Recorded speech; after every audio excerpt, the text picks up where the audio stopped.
Hello, and welcome back to Slay to Z, a tribute to the entire song catalog of one of the greatest bands of all time, Slayer, where every episode we aim to pick, slice, and dissect all things Slayer. This episode, we're going to take a look at what is essentially the very first recorded, widely available Slayer track, Aggressive Perfector. Now, Aggressive Perfector is a very interesting track for a few reasons.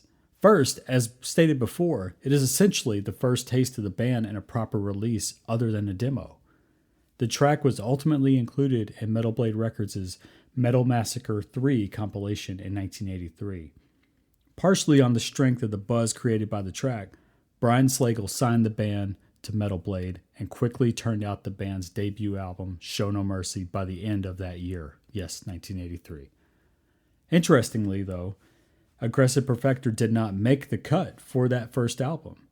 I think there's a fairly common misconception that Aggressive Perfector first reared its ugly head on a Slayer release with 1984's Haunting the Chapel EP.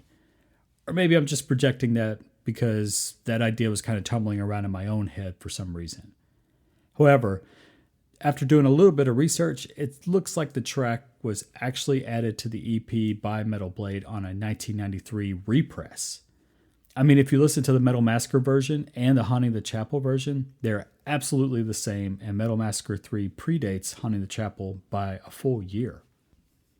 In 1986, a re-recorded version of Aggressive Perfector was released as a B-side to the Postmortem single.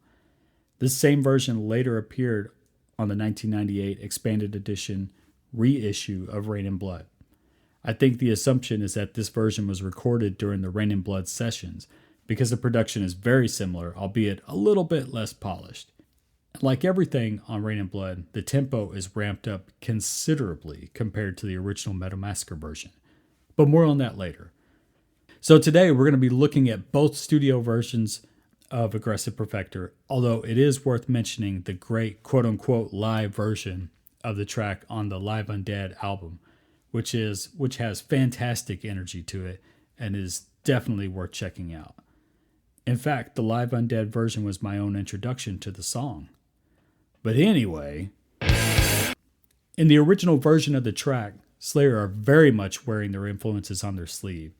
The guitars and the pseudo-epic structure from the intro really tip the cap to Judas Priest and Iron Maiden, and just generally the new wave of British heavy metal. Interestingly, the intro pretty obviously mimics Metallica's Hit the Lights, in my opinion, by using the big finish, trash can finish to open the track. There must have been something in the water in LA in the early 80s, because why were so many of these young bands, these young metal bands, doing these kind of parallel things? It's super interesting, really. The main riffs are fine for very early thrash, and actually pretty impressive when you consider the ages of Jeff Hanneman and Kerry King, who were both about 19-ish whenever the song was written. And by the way, they co-wrote it together, lyrics and music. The trade-off guitar leads are mostly unremarkable, which is interesting because they do sound a little more thought out than what would later become kind of the stereotypical Slayer caterwaul. The sound of the guitars is predictably pretty thin, but it must be pointed out that the overall production on this recording is surprisingly solid for what amounts to really a demo, since it was only produced for a compilation track and it was their first real recording. It sounds every bit as professional in terms of engineering and production as Show No Mercy, but it definitely is not without its imperfections and kind of telltale signs of being rushed. One of those signs is the bass. I do appreciate that the bass is very prominent in the mix like most of Slayer's early recordings, but the actual performance is pretty sloppy and out of time. Obviously, I want to give the benefit of the doubt here because it's basically the band's first recording, as I keep saying, and they were definitely inexperienced kids, but listening to it now, it does sound pretty amateurish in spots. But as I'm sure Brian Slagel from Metal Blade would attest, the potential is there. It's undeniable. For my money, the best part of the track is definitely the outro riff, which gives kind of the best clue of what the Slayer sound would eventually evolve into and become very much what they're known for. I also want to point out one little production bit and the brief riff before the solo starts. What a choice to drop a phaser or flanger effect in those big hanging chords. It's dated, but it still sounds pretty cool. Just letting those chords hang with those weird flanging or phasing effects on them. It's completely unnecessary. It doesn't fit any other part of the song, but it's wonderful and very, very, very 80s. So at this point, it brings us to the 1986 re-recording. Somehow, the same riffs sound much, much more like Slayer on this version, and they're the same riffs. It's surely a combination of that classic Rain and Blood production sound, but also just cranking that tempo up considerably. The tempo on the original version is probably around 160 beats per minute, which is up-tempo for sure. But once they got to the Rain and Blood re-record, they ramped it up to somewhere around 225 beats per minute. That is a massive increase tempo-wise. And there is so much life that's breathed into the song by this move that it instantly demands your attention, despite that it is very much, spoiler alert, a mid-tier track in the catalog. Also, getting the big intro bit worked wonders. It really just helped them trim that fat and really get to the point of the song so much more efficiently and effectively. Dave Lombardo is an all-time legend to be sure, but on this track we get to hear where he started as a drummer. There is no double bass. The track is up-tempo, but not particularly fast by later Slayer standards. As I said before, it's only like 160 BPM. And the drums sound pretty dull, both in production and performance, but we again have to consider the ages of the parties involved here. Lombardo was just a 17 or 18-year-old pizza delivery boy when he recorded this track. And while he's certainly a perfect fit for the group, he hadn't fully developed his voice quite yet. Dave is noticeably building his chops on the big tom-tom fills during the chorus that would later kind of become his signature. And on the 1986 version, we hear the full Lombardo. While the tempo is ratcheted up considerably, there is also something to be said for just the sheer energy in his performance. As you listen to it, you are compelled to move, and he is just bashing the hell out of his kit all throughout. His growth in those 2 to 3 years between the two recordings is remarkable, to say the least. In the early version of Aggressive Perfector, Tom Araya's vocals are definitely more in the Show No Mercy vein. Almost kind of talk singing with that dramatic flair, it's like he's performing a play. And witnessing the change in Tom's vocal style over the intervening decades has always been fascinating to me. It's almost like watching a film from the 1930s or 1940s and comparing the acting performances of those actors to films that were made in the late 20th century or present day. Removed from that historical context, those older performances sound exaggerated, they sound hammy, they sound mostly unconvincing. They sound as dated as James Cagney's delivery. Now raise your hand if you got that reference. Yeah, exactly. I'm old. Anyway, I think this trouble with Tom's early vocals is likely due to that extremely common mindset in bands, especially young metal bands that are starting out. We just need a vocal to fill out the sound. Slayer is a guitar band through and through. They just also happen to have one of the most innovative drummers in that fledgling thrash scene. But now, who's willing to step up to the microphone? It's almost an afterthought. Meanwhile, by the time God Hates Us All arrived in 2001, Tom sounded much more confrontational and genuinely affected, which is what Slayer calls for, in my opinion. By that point, some 30 plus or 30-ish years on, Tom's voice was another well-honed instrument in the band that carried not just the words, but the message of Slayer. In contrast, the vocals on the 1986 version sound suitably more confident, but even then still lack much of the menace of the rest of Tom's vocals from the Rain and Blood sessions. In other words, it was a rush job even in the 86 version. But why is this? My gut tells me that Aggressive Perfector was something of a fun, slightly goofy song for the guys in the band.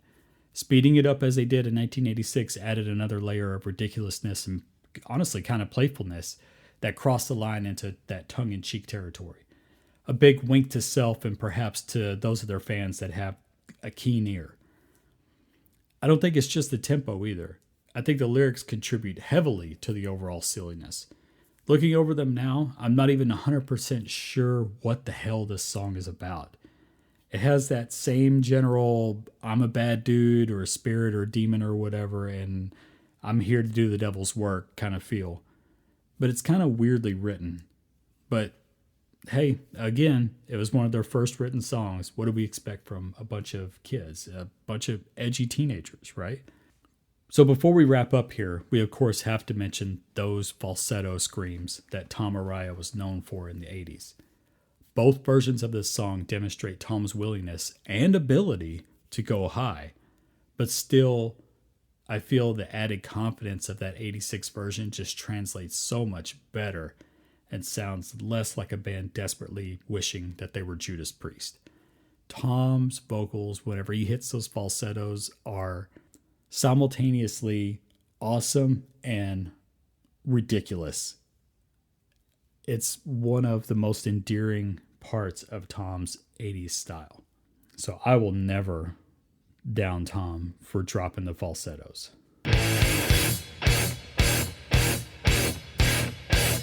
Also, I mentioned the Live Undead version of this song earlier as being my introduction to the song itself.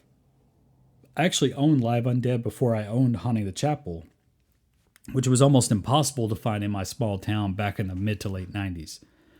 In fact, because of Decade of Aggression, which was in regular rotation at this time for me, I was actually very well acquainted with the tracks on side 1 of Live Undead, but all 3 songs on side 2 were completely new to me, and so I devoured them whenever I got Live Undead.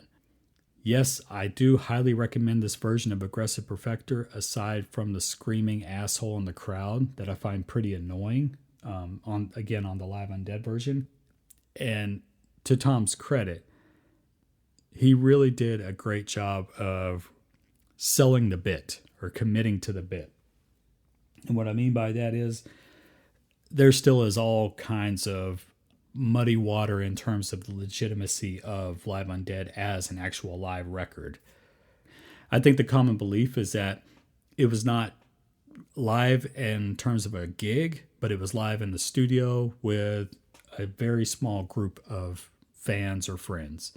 But they really sold it. And again, Tom really commits to the bit. And I love how he dedicates the song at the beginning to the Old Bridge Militia, which is, a bunch of headbanging knuckleheads from the New Jersey area back in the early 80s. There's a nice little wink and a nice little front, I guess, to carry on the illusion of the album being live. So one last observation that never occurred to me until the listing of the 3 common versions of this song in preparation for this episode. The version of Aggressive Perfector on Live Undead was recorded only a year or so after the first studio version of the song that appeared on Metal Massacre 3. Yet the Live Undead version has much, much more in common with the version that was recorded and released in 1986. So the song evolved very quickly, as I was alluding to earlier. The long intro was already gone by 1984. The vocals are stepped up. The tempo is much closer to the 86 version than the 83 recording. I love nerding out on songwriting stuff like this. Obviously, here I am doing this damn podcast. I love hearing these little evolutions in the writing process and hearing the artist continuously refine the art itself. It's really, really cool. So all in all, I feel like Aggressive Perfector is a fun track, and the 1986 version in particular is a nice blast of youthful energy. But even so, I think it's a pretty middle-of-the-road song, and I would assume that the guys have always probably felt the same way, since it never had a real airing on a full-length record, or at least not until years after the fact. But since it's still early on for this project, the project being the podcast, Aggressive Perfector has the distinct honor of placing second on the list. So I do like it. I think it's a lot of fun, like I keep saying, but I think 213 is just generally speaking, is a better put together song as a whole, even if it's not as energetic and doesn't move quite the same way as an aggressive Perfector. And of course, aggressive Perfector, very easily trumps Abolish Government, Superficial Love, and certainly Addict at this point. So, on the next episode of Slay to Z, we're going to dive all the way into Rain and Blood proper and have a listen to the classic Altar of Sacrifice. This will be our first bona fide Slayer classic, and I cannot wait to talk it out with you. Please be sure to subscribe, rate, and review wherever you're hearing this. If you want to drop a line to the show directly to give me an attaboy, correct me, or tell me why you disagree and I'm an asshole, I am happy to read your messages at slaytozpod@gmail.com. Thanks for listening, and as always, remember...